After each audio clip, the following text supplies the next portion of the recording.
ನಮಸ್ಕಾರ ಸ್ನೇಹಿತರೆ, ನಾವು ಈ ದಿನ ಫೆಬ್ರವರಿ 8ರ ಪ್ರಮುಖ ಕರೆಂಟ್ ಅಫೇರ್ಸ್ನ ನೋಡೋಣ. ಇತ್ತೀಚೆಗೆ ಏಷ್ಯನ್ ಶೂಟಿಂಗ್ ಚಾಂಪಿಯನ್ಶಿಪ್ನಲ್ಲಿ ಕಂಚಿನ ಪದಕ ಗೆದ್ದ ಭಾರತೀಯ ಶೂಟರ್ ಯಾರು? ಮೇಘನಾ ಸಜ್ಜನ್. 8 ತಿಂಗಳ ಗರ್ಭಿಣಿಯಾಗಿದ್ದರೂ ಮೇಘನಾ ಸಜ್ಜನ್ ಅವರು ಏಷ್ಯನ್ ಶೂಟಿಂಗ್ ಚಾಂಪಿಯನ್ಶಿಪ್ನಲ್ಲಿ ಮಹಿಳೆಯರ 10 ಮೀಟರ್ ಏರ್ ರೈಫಲ್ ವಿಭಾಗದಲ್ಲಿ ಕಂಚಿನ ಪದಕ ಗೆದ್ದು ಗಮನಾರ್ಹ ಸಾಧನೆ ಮಾಡಿದ್ದಾರೆ. ಇತ್ತೀಚೆಗೆ ಯಾವ ನಗರದಲ್ಲಿ ಬ್ಲ್ಯಾಕ್ ಸ್ವಾನ್ ಸಮಿಟ್ ಇಂಡಿಯಾ 2026 ಚಾಲನೆ ನೀಡಲಾಯಿತು? ಭುವನೇಶ್ವರದಲ್ಲಿ ನೀಡಲಾಯಿತು. ರಾಷ್ಟ್ರಪತಿ ದ್ರೌಪದಿ ಮುರ್ಮು ಅವರು ಭುವನೇಶ್ವರದಲ್ಲಿ ಈ ಶೃಂಗಸಭೆಯನ್ನು ಉದ್ಘಾಟಿಸಿದರು. ಡಿಜಿಟಲ್ ಫೈನಾನ್ಸ್ ಮತ್ತು ಉದ್ಯೋಗಗಳ ಕುರಿತು ಪ್ರಮುಖ ಚರ್ಚೆಗಳು ಇಲ್ಲಿ ನಡೆದವು. ಸ್ಟಾರ್ಟ್ಅಪ್ ಇಂಡಿಯಾ ಮಾನ್ಯತೆಯನ್ನು ಎಷ್ಟು ವರ್ಷಗಳವರೆಗೆ ವಿಸ್ತರಿಸಲಾಗಿದೆ? 20 ವರ್ಷಗಳು. ಇತ್ತೀಚೆಗೆ ಸುದ್ದಿಯಲ್ಲಿದ್ದ ಆಪರೇಷನ್ ಶಸ್ತ್ರ ಯಾವ ರಾಜ್ಯ ಕೇಂದ್ರಾಡಳಿತ ಪ್ರದೇಶದ ಪೊಲೀಸರು ಪ್ರಾರಂಭಿಸಿದ್ದಾರೆ? ಕರ್ನಾಟಕ, ದೆಹಲಿ, ಮಹಾರಾಷ್ಟ್ರ, ಉತ್ತರ ಪ್ರದೇಶ. Option B Delhi. ಸಾಮಾಜಿಕ ಜಾಲತಾಣಗಳಲ್ಲಿ ಶಸ್ತ್ರಾಸ್ತ್ರಗಳ ಪ್ರದರ್ಶನ ಮತ್ತು ದುರುಪಯೋಗವನ್ನು ತಡೆಯಲು ದೆಹಲಿ ಪೊಲೀಸರು ಈ ಕಾರ್ಯಾಚರಣೆಯನ್ನು ಹಮ್ಮಿಕೊಂಡಿದ್ದಾರೆ. ಇತ್ತೀಚೆಗೆ ಯಾವ ರಾಜ್ಯದಲ್ಲಿ ಭಾರತದ ಮೊದಲ ದೊಡ್ಡ ಮಟ್ಟದ ಸ್ವದೇಶಿ ಹಸಿರು ಯೂರಿಯಾ ಗ್ರೀನ್ ಯೂರಿಯಾ ಪ್ಲಾಂಟ್ ಸ್ಥಾಪಿಸಲು ಒಪ್ಪಂದ ಮಾಡಿಕೊಳ್ಳಲಾಗಿದೆ? ಆಂಧ್ರ ಪ್ರದೇಶ.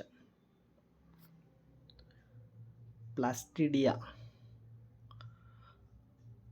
ಪ್ರದರ್ಶನವು ಇತ್ತೀಚೆಗೆ ಎಲ್ಲಿ ಪ್ರಾರಂಭವಾಯಿತು? ನವದೆಹಲಿಯಲ್ಲಿ.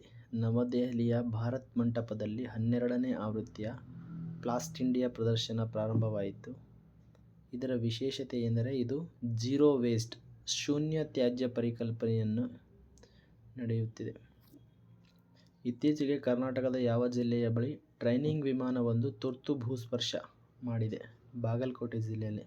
ರೆಡ್ ಬರ್ಡ್ ಫ್ಲೈಯಿಂಗ್ ಟ್ರೈನಿಂಗ್ ಅಕಾಡೆಮಿಗೆ ಸೇರಿದ ಸೆಸ್ನಾ 172 ವಿಮಾನವು ತಾಂತ್ರಿಕ ಕಾರಣದಿಂದ ಬಾಗಲಕೋಟೆ ಜಿಲ್ಲೆಯ ಹೊಲವೊಂದರಲ್ಲಿ ತುರ್ತು ಭೂಸ್ಪರ್ಶ ಮಾಡಿದೆ. ಪೈಲಟ್ ಮತ್ತು ತರಬೇತಿ ಪಡೆಯುತ್ತಿದ್ದವರು ಇಬ್ಬರೂ ಸುರಕ್ಷಿತವಾಗಿದ್ದಾರೆ. ದ್ವೇಷ ಭಾಷಣ ಹೇಟ್ ಸ್ಪೀಚ್ ತಡೆಯಲು ಯಾವ ರಾಜ್ಯ ಸರ್ಕಾರವು 67 ಕೋಟಿ ರು ವೆಚ್ಚದಲ್ಲಿ ಎಐ ಸಾಫ್ಟ್ವೇರ್ ಖರೀದಿಸಲು ನಿರ್ಧರಿಸಿದೆ? ಕರ್ನಾಟಕ. ಸಾಮಾಜಿಕ ಜಾಲತಾಣಗಳಲ್ಲಿ ದ್ವೇಷ ಭಾಷಣ ಮತ್ತು ಸಮಾಜದ ಶಾಂತಿ ಕದಡುವ ಸಂದೇಶಗಳನ್ನು ಗುರುತಿಸಿ ತಡೆಯಲು ಕರ್ನಾಟಕ ಗೃಹ ಇಲಾಖೆಯು ಈ ಆಧುನಿಕ ಎಐ ತಂತ್ರಜ್ಞಾನವನ್ನು ಅಳವಡಿಸಿಕೊಳ್ಳಲು ಮುಂದಾಗಿದೆ ಎಂದು ಸಚಿವ ಜಿ. ಪರಮೇಶ್ವರ್ ತಿಳಿಸಿದ್ದಾರೆ.